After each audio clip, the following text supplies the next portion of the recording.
Silakan ya, di-share dulu ya.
Nah, sudah ada gambar-gambar naga ya.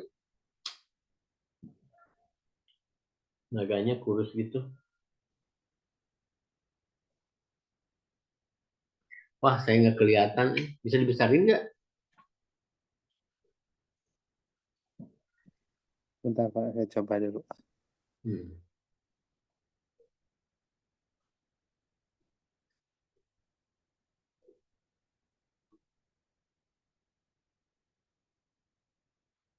Nah, itu udah pink keluar di saya.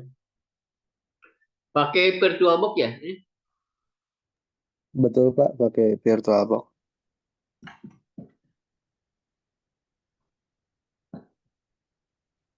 Nah, jadi teman-teman ya, bisa lihat nih temennya. Nah, hilang.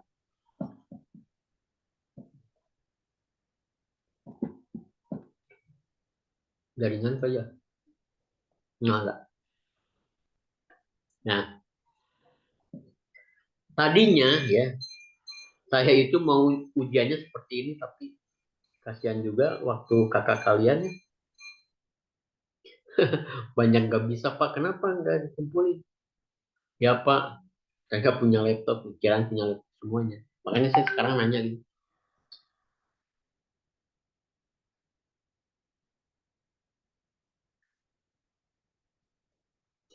Coba ada desktopnya.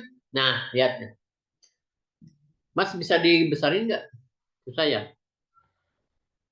Ini sudah di full screen Pak. Nah, udah. Biar saya aja yang buat. Nah, ini cukup lah. Segini. Malah saya yang bisa besarin. Nah. Di sini ada beberapa menu. Ini udah berhasil ya. Silakan yang lain bisa download gitu ya. Tapi nanti ujiannya nggak akan gini. Tapi ini sekedar tahu aja.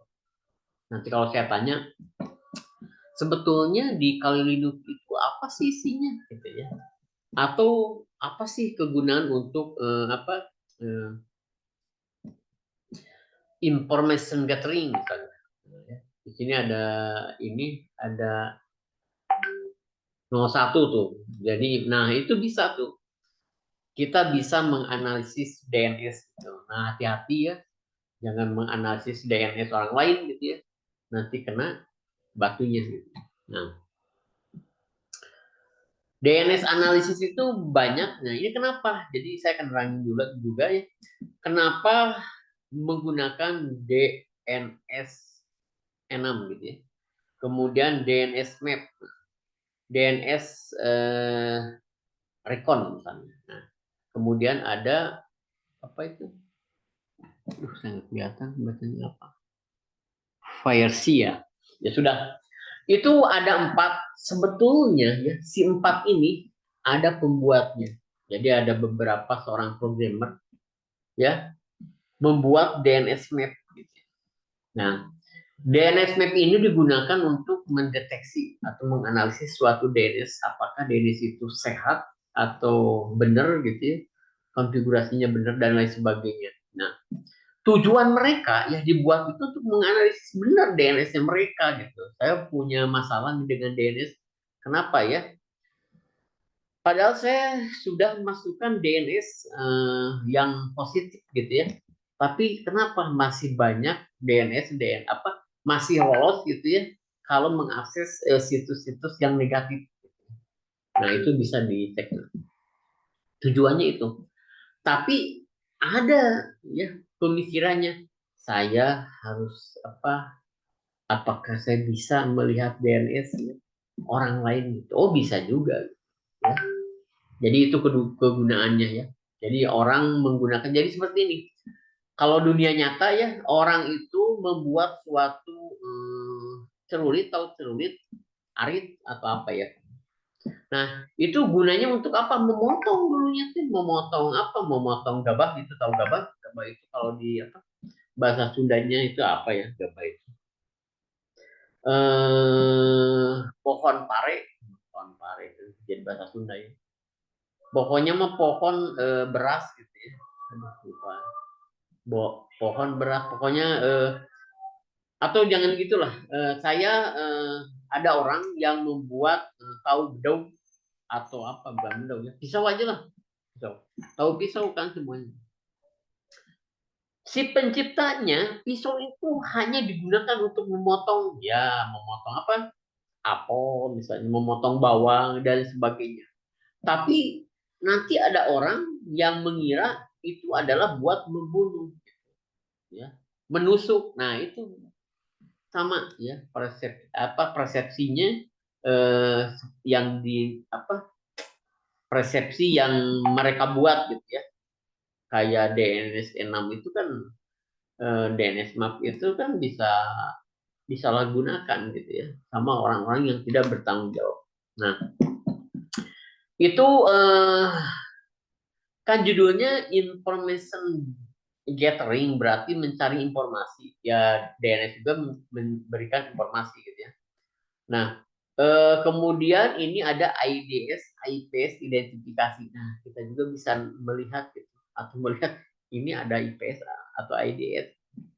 IDS itu Instruction Detection System, mendeteksi gitu ya. Ini IPS Instruction Preventive System. Jadi apa ya? Kalau IDS itu bisa melihat apa sesudah kejadian gitu bisa ya mendeteksi sudah kejadian berarti sudah masuk gitu. Yang IPS berarti mendeteksi sebelum terjadi kejadian. Jadi apa sih namanya? Yang sudah terjadi dan yang sebelum terjadi atau ini nih apa namanya? Aduh lupa lagi apa ya.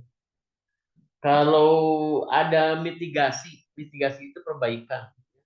Ada tindakan. Ya. Jadi kalau misalnya nih saya udah lengan saya udah kebakar gitu, ya sudah dibawa ke dokter gitu. Ya, saya ada masalah tangan kebakar, ya sudah bawa ke dokter kalau sudah. Nambang ini perbaikan, perbaikannya gimana ya ke dokter aja. Tapi kalau tindakannya gimana? Ya jangan main api gitu ya, supaya tangannya tidak kebakar. Gitu. Nah itu seperti itu. Nah ini salah satunya DNS analisis. Jadi menganalisis DNS nanti kita coba ya seperti apa gitu. Kemudian IDS ini IDS sama IPS identifikasi. Nah, coba di kebawahin ada. Oh ya, sudah ada ya dua ya dua. Nah kemudian ada coba mas ke atasin sedikit. Nah ini ada live host identification. Jadi bisa melihat host. Kemudian nah ini bisa perintah-perintahnya atau softwarenya ada. Ya. Jadi tinggal dicoba hati-hati.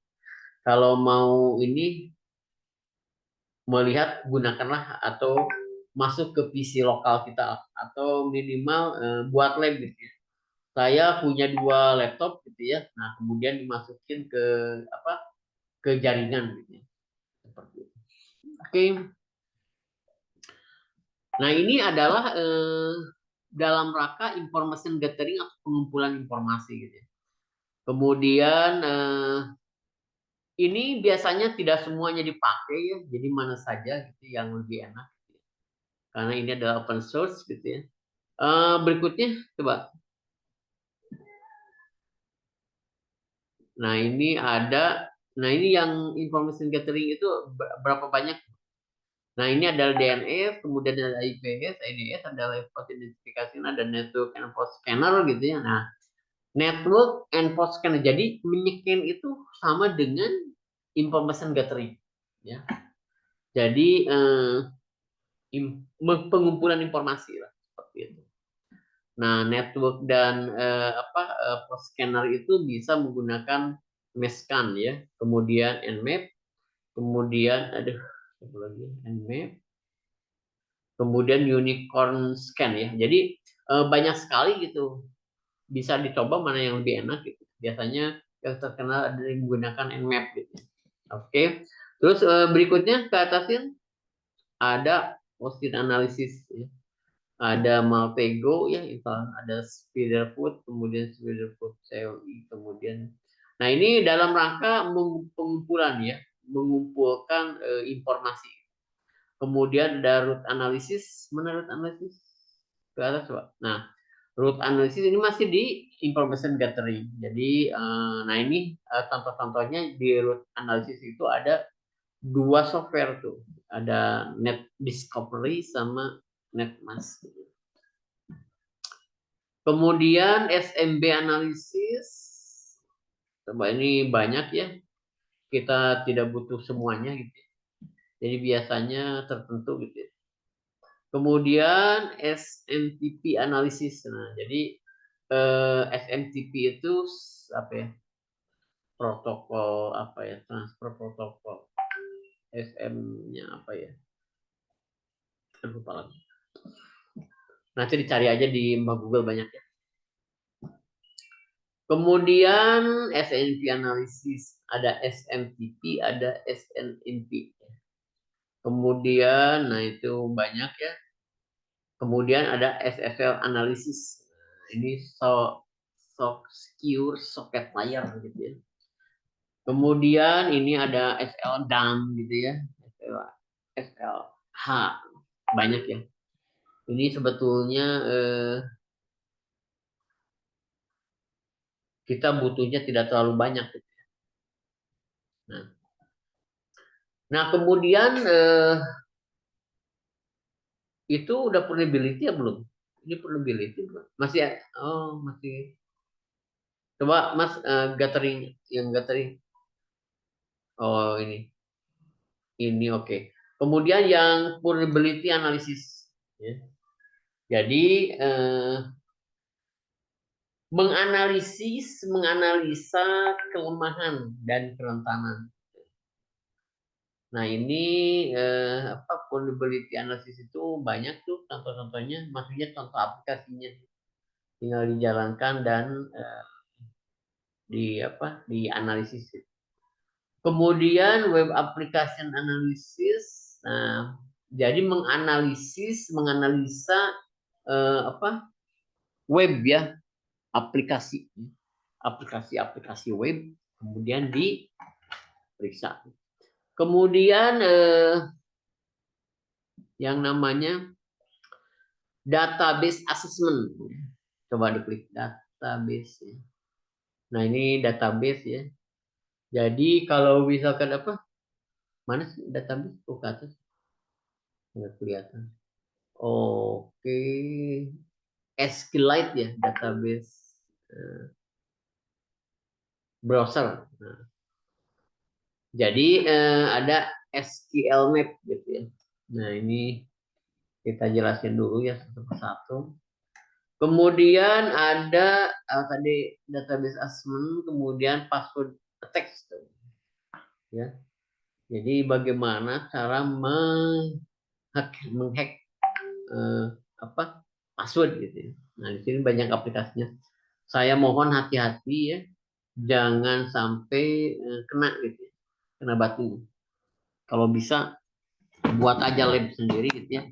Dua PC atau dengan teman-teman punya laptop dua yuk kita bareng-bareng connect ke Indiom saya gitu ke rumah saya. Kemudian di satu-satu kemudian dijalankan. Jadi ini yang aplikasinya bisa di set salah satu, tapi intinya adalah itu password attack gitu. Kayaknya kalau mau digunakan gitu untuk zaman sekarang gitu sudah nggak bisa gitu ya. Kenapa? Jadi jangan harap pengetahuan-pengetahuan ini adalah pengetahuan-pengetahuan yang hangat gitu. Jangan. Ini kita belajar dari sejarah gitu ya. Bahwa dulu ya sudah ada yang namanya SQL injection gitu. Injeksi gitu. Di mana dia bisa memasukin beberapa karakter tertentu ya, dalam suatu masukan atau inputan. Misalnya nih, di dalam website ada yang namanya inputan ya. Misalnya aja user apa nama, kemudian password apa gitu. Masuk aja ke learning gitu. Jadi SCTB misalnya punya website. Website itu kalau mau masuk e-learning ya harus login dulu gitu. Itu web application analysis, kemudian database assessment, kemudian password attack, kemudian wireless crack. Nah, sebetulnya wireless itu bisa di crack. Gitu. Nah, tapi saya coba susah nggak ada. Hanya orang-orang yang tidak mengkonfigur aja gitu bisa dihack wirelessnya gitu. Ya, misalnya saya kok di sini ada yang namanya password attack gitu. Ya. Jadi bagaimana cara menghack itu password gitu. Nah biasanya ada beberapa software. Coba diklik ada software apa aja di wireless attack tuh. Nah itu banyak tuh ya. Bisa di 802.11 wireless tool gitu ya. Itu bisa dihack gitu ya. Tapi apakah sekarang bisa? Oh belum tentu gitu ya. Belum tentu. Sekarang sudah dilengkapi dengan keamanan yang lebih tinggi. Contohnya menggunakan AES, apa lagi selain AES banyak lagi lah. Nah, kemudian itu kan wireless attack ya. Sorry password attack itu ya. Coba wireless attack-nya mana? Wireless. Oh iya, ini wireless attack gitu ya. Nah, itu tinggal dicoba aja salah satu gitu. Ini sebetulnya prinsipnya sama ya. Prinsipnya sama, cuma beda pembuat. Gitu. Nah, sengaja ini si Kali Linux itu mengumpulkan berbagai macam teknik-teknik yang digunakan seorang hacker ya. Kemudian dia buat gitu. Tapi ya begitulah dibuat softwarenya untuk membantu manusia gitu ya dalam mengenangani jaringan tapi bisa disalahgunakan. Kemudian database password attack, kemudian virus attack sudah, kemudian reverse engineering ya. Nanti reverse engineering itu apa mengembalikan ya bisa konfigurasi atau yang lain-lain ya rollback lah. Kemudian eksploitasi tool. Jadi alat-alat untuk mengeksploitasi, dieksploit gitu ya. Ini ada kayak Metasploit Chromebook. Nah, itu biasanya digunakan Metasploit Chromebook ya. Targetnya ya hati-hati, targetnya jangan orang luar gitu ya. Ya targetnya di internal saja untuk membuktikan bahwa oh ini seperti ini ya outputnya. Kemudian sniping dan spoofing. Nah, apa? Spoofing. Nah, ini ada network sniper, kemudian spoofing dan MITM. Kemudian di situ ada banyak ya software atau aplikasinya, tinggal dicoba satu persatu. Tapi ingat hati-hati kalau bisa jaringan sendiri deh. Ya. Kemudian apalagi post exploitation, kemudian forensik. Nah, forensik coba yang bergabung dengan forensik apa? Oh ini forensik carving tool, carving. Jadi tool-tool untuk forensik juga ada di sini. Gitu. Jadi kalau misalnya ada kasus gitu ya, kemudian kasusnya sulit diketahui atau dideteksi ya, nah ini bisa menggunakan tool seperti ini. Kemudian forensik, ada forensik apa tuh? Reporting tool ya. Nah, jadi begini ya, yang namanya seorang hacker itu pasti melakukan hal yang sama jika diperbaiki atau tidak disalahgunakan akan mendapatkan sesuatu ya, yang tentunya berguna ya, untuk melindungi atau mengamankan suatu sistem yang ada.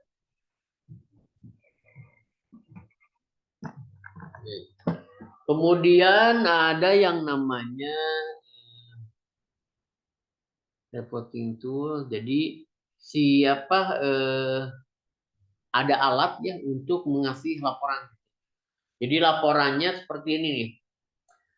Ternyata kelemahan ya untuk website yang berbasis online itu satu misalkan ya harus apa harus digunakan atau ditambah atau gimana gitu ya supaya dia itu harusnya aman. Nah itu ada report ya. hasil hasil dari pengecekan gitu ya. Jadi report ini hanya digunakan untuk tujuan yang baik gitu ya. Jadi nanti di report gitu ya, yang ngerjain siapa aja, nanti reportnya ke perusahaan atau instansi tertentu. Kemudian social engineering itu, coba klik social engineering itu. Nah, untuk mengelabui manusia kelemahan. Mana coba? Udah kok ada. Nah, ini ada Maltego. Kemudian ada value creator. Jadi, kemudian social engineering toolkit root. Nah, nggak usah semuanya tahu ya coba gitu yang penting tahu gitu. Kemudian apalagi jadi kali infosec link kali dan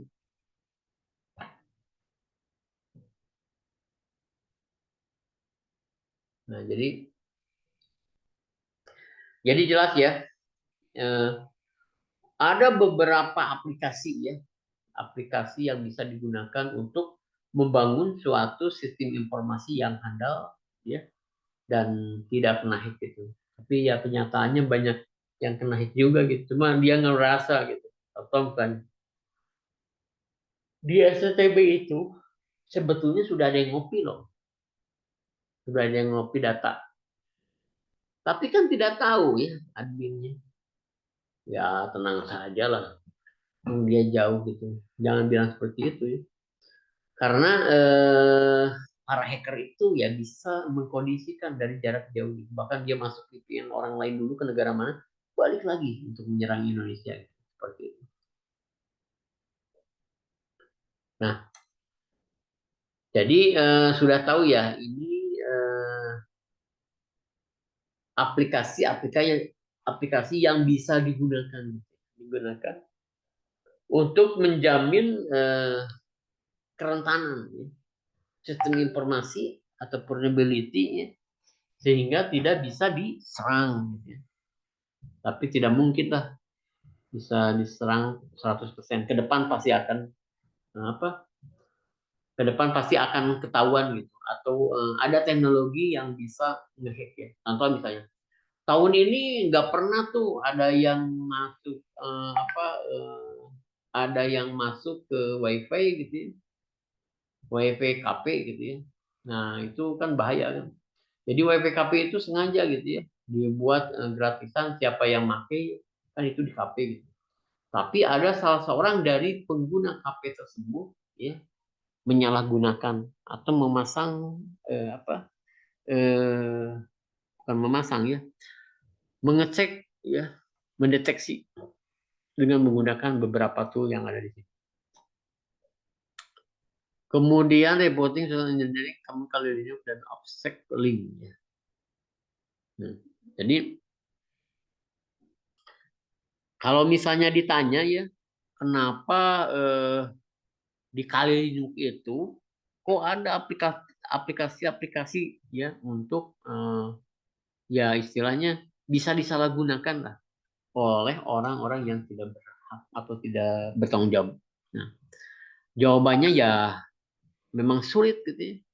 Nah, sangat sulit untuk memastikan bahwa ya, ada larangan gitu kan, tidak ada larangan ya. Saya membuat bukan membuat, saya menggunakan tool Kali Linux untuk ngehack password gitu ya. Nah, cari ya, bisa dicari kalau di sini ditempatkan, disiapkan gitu. Mencari aja bagaimana caranya ngehack gitu ya. Anu bisa ngehack ini gitu ya. Seperti itu. Jadi toolnya sudah ada. Bahkan kita bisa membuat suatu bukan back end eh, di belakang backdoor ya. Kita membuat backdoor. Di sini ada bagaimana cara membuat backdoor di Windows. Oke. Ini mana yang mau presentasi nggak jadi?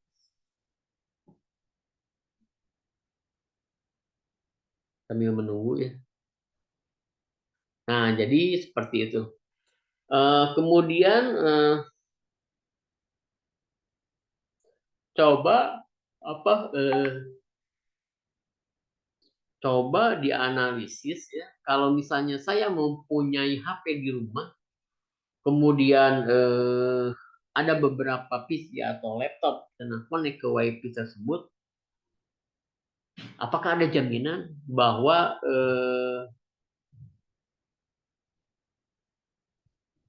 router atau konfigurasi web servernya aman? Ya. Mungkin untuk 10 tahun atau 5 tahun ke depan masih aman. Tapi 5 tahun atau 10 ke depan nah, bisa jadi tidak aman. Jadi memang keamanan itu nomor dua kan. Jadi ya kenapa mesti nomor dua gitu keamanan? Karena kan belum tentu gitu ya. Coba, memang saya ada yang ngehack itu kan enggak nih. Buktinya enggak ada. Lancar-lancar saja.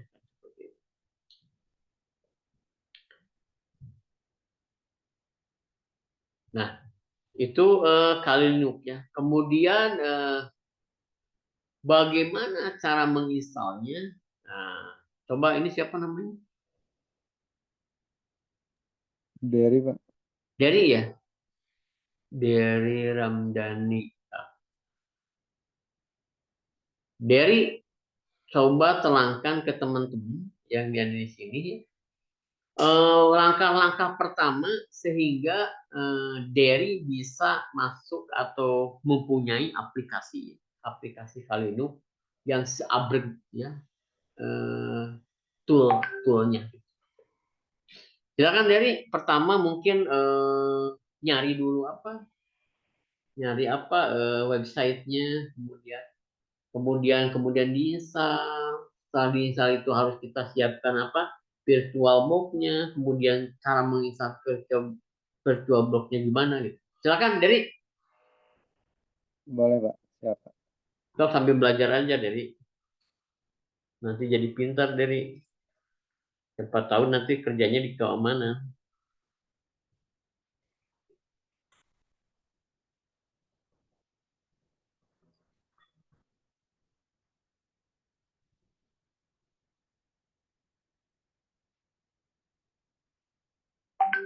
Ya dari di sharing aja nggak apa-apa.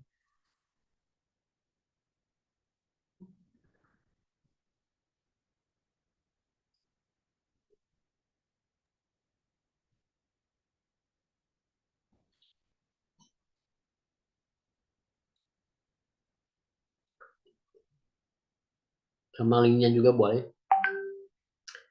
Ini linknya di sini gitu ya.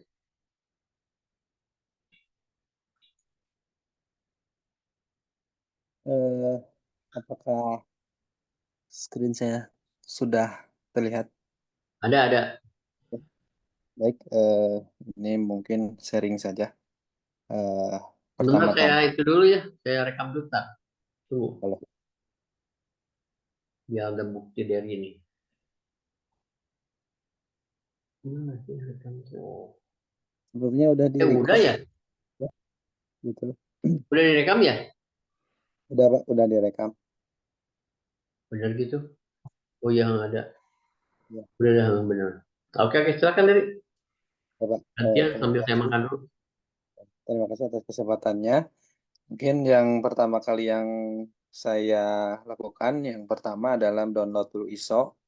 Nah, ISO sendiri bisa dua tipe, bisa langsung yang installernya, kemudian bisa yang berbentuk virtual mesin yang langsung nanti bisa apa namanya di load virtual mesinnya yang berextension OVA. Nah, yang pertama yang yang saya lakukan adalah download ISO-nya. Yang rekomendasi saya install image-nya karena di sini tidak terlalu besar, sekitar 4 GB kalau nggak salah ya.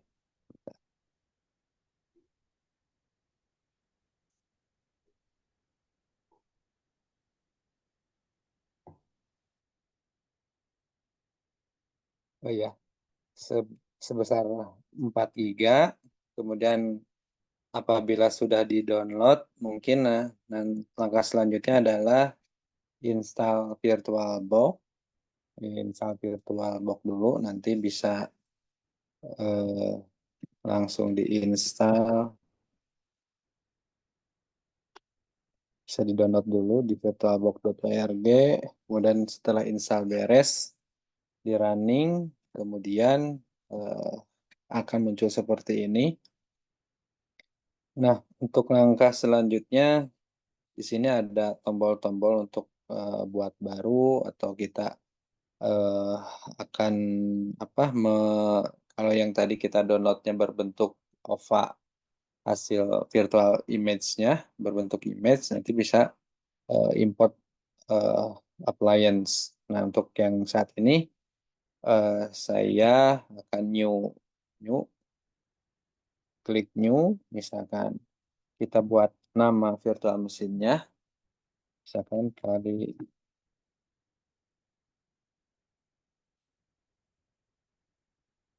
Nah, ini untuk foldernya kita bisa custom, tapi alangkah lebih baiknya kita kalau storage virtual C-nya masih banyak tersedia, kita default saja. Kemudian langkah selanjutnya itu memilih ISO image-nya yang tadi kita download.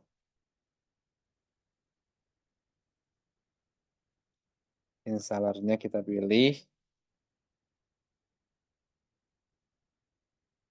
kita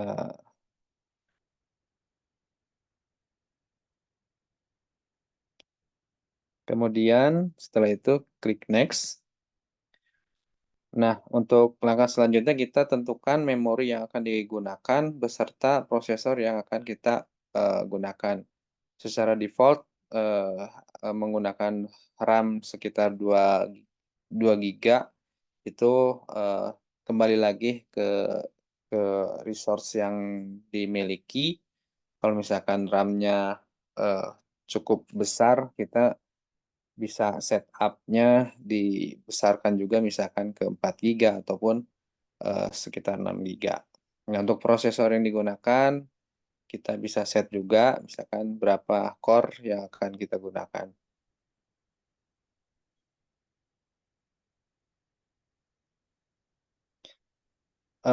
Fungsinya ini lebih nanti ketika kita akan melakukan pemrosesan di Kali Linux ini akan berjalan lebih cepat saja sih seperti itu. Kemudian kalau sudah kita next, nah ini eh, berapa hard disk yang akan kita gunakan. Sepertinya memang untuk Kali Linux ini tidak akan memakan storage yang banyak karena kita tidak akan melakukan penyimpanan. Nah, ini hanya untuk scanning paling yang akan memakan resource itu nanti akan ada log yang tersimpan di virtual machine tersebut. Kalau sudah, kita next. Kemudian finish. Nah, setelah itu, eh, karena kita ingin koneksinya, apa namanya, koneksinya mengikuti dengan yang kita punya, misalkan kalau kita apa namanya menggunakan WiFi, kita langsung connect, tidak usah melakukan konfigurasi. Kita pada bagian ini kita lakukan setting terlebih dahulu. Kemudian ada bagian network. Nah, pada adapter nomor 1 kita pilih eh, bridge adapter.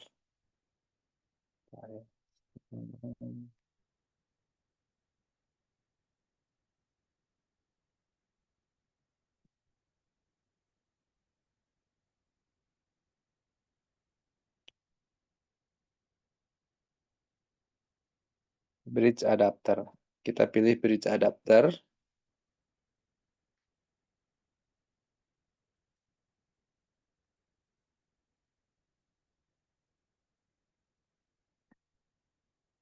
Jadi nanti akan mengikuti dengan koneksi yang kita pakai. Apabila sudah, kita tinggal start saja di bagian sini. Untuk pilih dulu, misalkan Kali Linux-nya, kita klik tombol start. Untuk mempercepat, untuk Kali Linux yang berjalan, saya matikan dulu.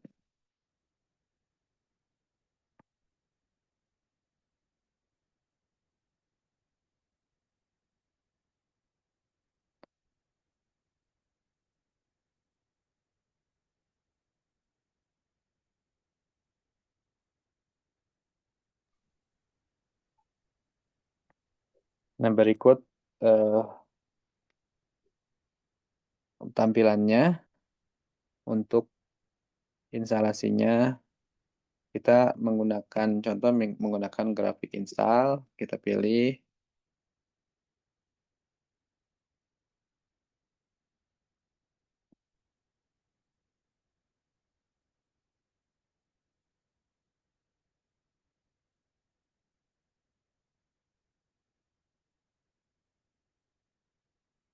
Yang pertama pemilihan bahasa, kita menggunakan bahasa Inggris saja. Yang tahap selanjutnya adalah pemilihan region atau lokasi kita berada, kita pilih Asia, Jakarta, Indonesia. Ini untuk pemilihan keyboard, settingan keyboard, kita default saja. Klik continue. Kemudian ini keyboardnya, continue.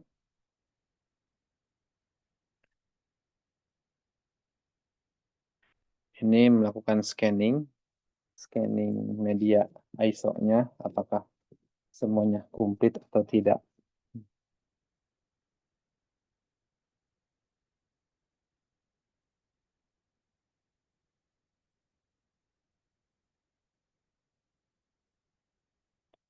Nah, untuk proses instalasi, kecepatan cepat atau lambatnya itu berpengaruh dari eh, resource yang kita tadi ditentukan di awal, misalkan RAM-nya berapa, kemudian prosesornya berapa.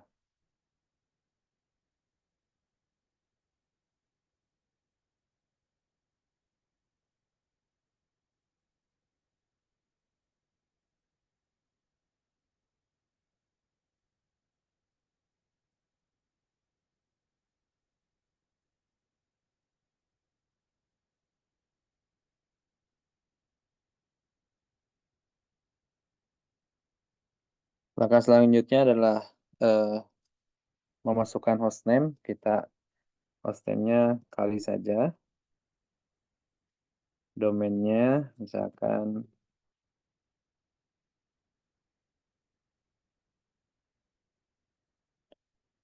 nah, ini kita akan membuat user yang nanti ketika pas login nama akunnya, kemudian kita diminta untuk memasukkan password.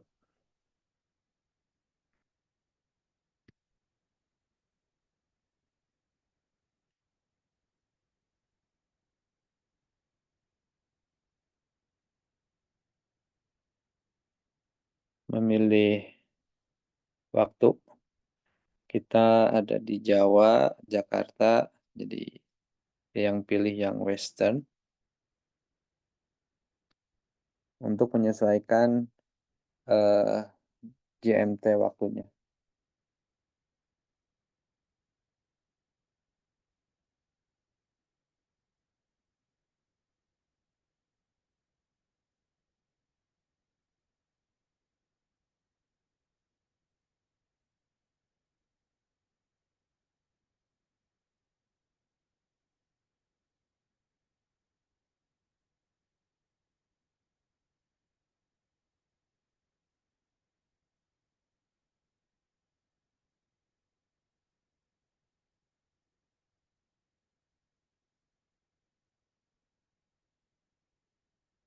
Ini untuk pengaturan format disknya, kita menggunakan yang use entry disk dulu, yang paling awal.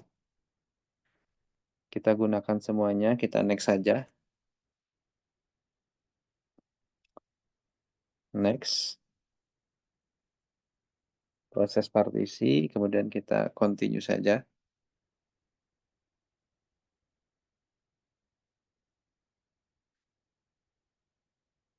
Klik yes, continue.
Sedang proses untuk instalasi. Biasanya agak lama untuk proses ini.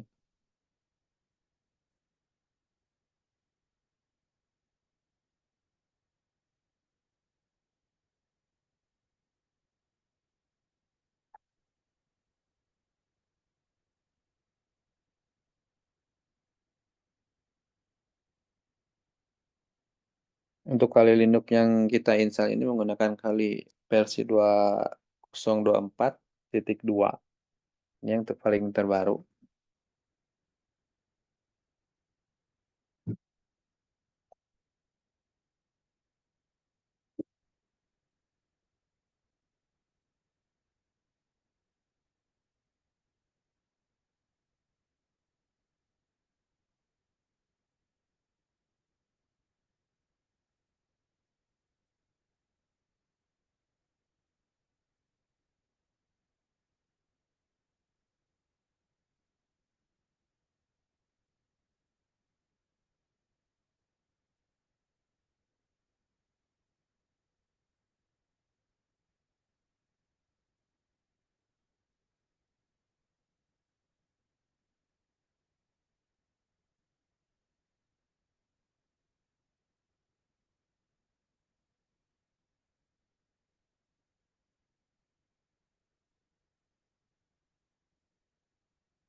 Untuk informasi saja, ketika kita akan mendownload Kali Linux yang .iso ataupun yang berbentuk image, Itu saran saya kemarin udah beberapa kali ketika download udah beres itu terdeteksi virus. Jadi si eh, antivirus yang bawaan Windows-nya kita off dulu semuanya. Setelah download selesai kita baru bisa di-on-kan lagi. Jadi eh, ketika di-download itu akan terdeteksi deteksi sebagai eh, virus gitu.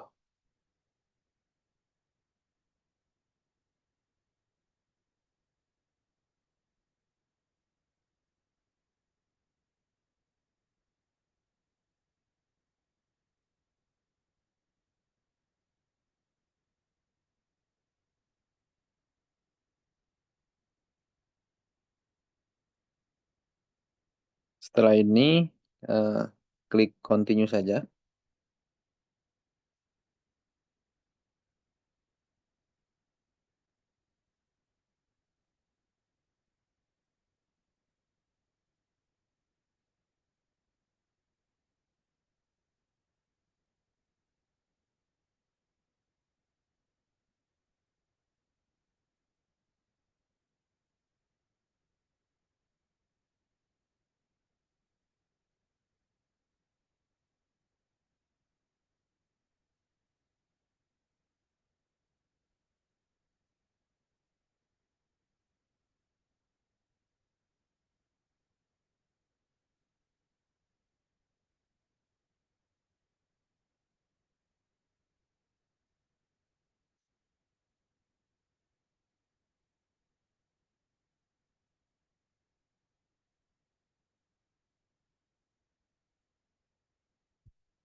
lumayan ya. Tapi nggak apa-apa lah. Paling tidak ya, Kalinyuk itu kalau mesinnya kuat ya atau bagus itu tidak lama seperti ini ya. Ini dari eh, Dari dari Pentium berapa dari laptopnya? Core i9 Pak. Core i9, Core i9 ya. Eh, Iya. Oke. Nah, jadi tadi seperti yang tadi sebutkan dari ya bahwa bisa di set itu ya, RAM-nya. Tentunya disesuaikan dengan kapasitas yang ada gitu. Jadi kalau misalnya mau menghemat, gitu ya, mau menghemat bukan menghemat, mau menghemat ini memori gitu ya, atau mau mempercepat memori ya tinggal dinaikin aja. Tentunya ada kapasitasnya itu sesuai dengan eh, yang dibutuhkan gitu. Oke, ini mau sebentar lagi. Jadi yang lain bisa download gitu ya, download ya. Setelah download kemudian diaplikasikan atau diinstal gitu ya. Setelah diinstal kemudian dilihat apakah fitur-fiturnya ada seperti yang tadi barusan diterangkan.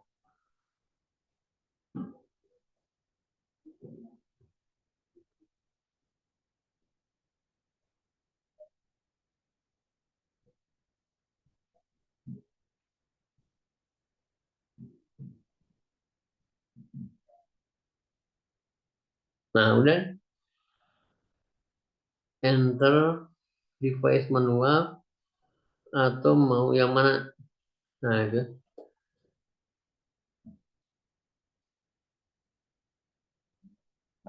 Nah, sudah finish installation ya. Jadi sangat mudah ya, tidak ada yang sulit gitu ya. Harusnya kalian bisa gitu. Silakan nanti itu ya, banyak di YouTube ya, tinggal dicari aja misalnya Nmap gitu. Bagaimana cara menggunakan Nmap? Nah, langsung muncul seperti itu.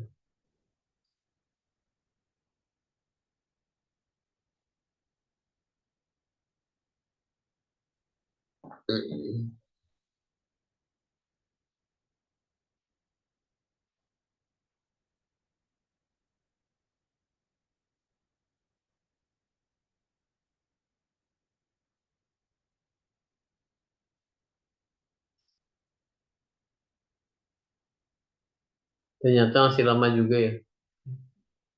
Baru berapa persen tuh, nyampe setengahnya.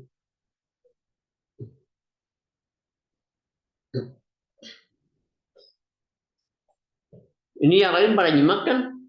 Atau udah ngantuk? Nyimak Simak, Pak. Pak. Nyimak ya. Nanti kalau di UTS, di UAS, silakan bagaimana langkah-langkah untuk menginstal Kali caranya yang jelas ya, tidak bertele-tele gitu.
Nah, ini udah selesai ya? Dari? Oh, belum. Nah, dari Bisa. coba dari yang tadi. Yang itu kan sudah diinstal berkali-kali itu bisa ya? Itu bisa coba-coba gitu ya. Kali Linux namanya bebas kan? Betul, Nah, Pak. mungkin agak lama sedikit gitu. Ini udah Pentium 9 ya. Kebayang kalau masih Pentium 3 ya. Atau Kia apa apa Core i3 misalnya. Mungkin lebih lambat lagi. Dan ini bisa dihapus juga ya. Nah, hapus aja kalau sudah tidak perlu. Nah, ini udah nih. Biar- Oke, berhasil dari. Nah, nanti yang lain yang punya dicoba ya. Dicoba iseng lah gitu ya. Iseng berhadiah. Nah, udah lagi boot ini.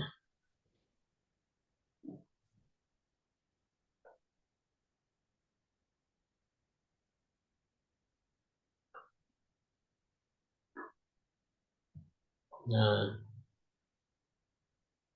karena dia menggunakan bridge ya, di bridging, jadi dia langsung connect ke internet. Nah, masukin password ya, username dan password. Sebelumnya pada saat waktu instalasi itu ada disuruh untuk masukkan username dan password.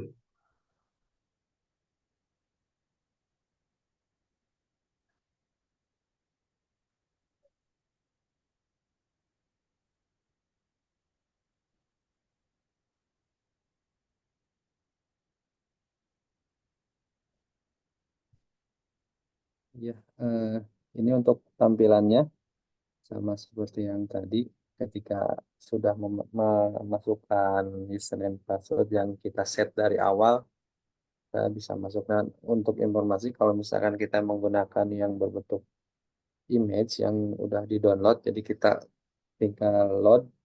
Nah, untuk username dan passwordnya menggunakan defaultnya sih username-nya kali, passwordnya kali juga. Begitu, Pak. Mungkin, Pak, itu yang bisa saya Ya, share. oke. Terima kasih dari kamu dapat poin lumayan lah.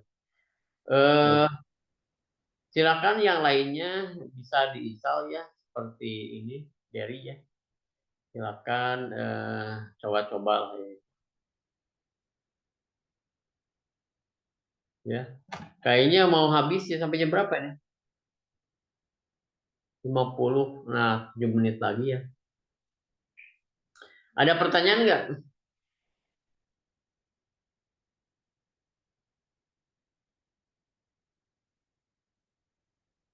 Ini nggak ada ya. Ya sudah, kalau tidak ada pertanyaan, saya akhiri sampai di sini ya. Assalamualaikum warahmatullahi wabarakatuh. Selamat malam. Terima kasih dari. Waalaikumsalam warahmatullahi wabarakatuh. sama-sama, Terima kasih, Po. Pak. Terima kasih.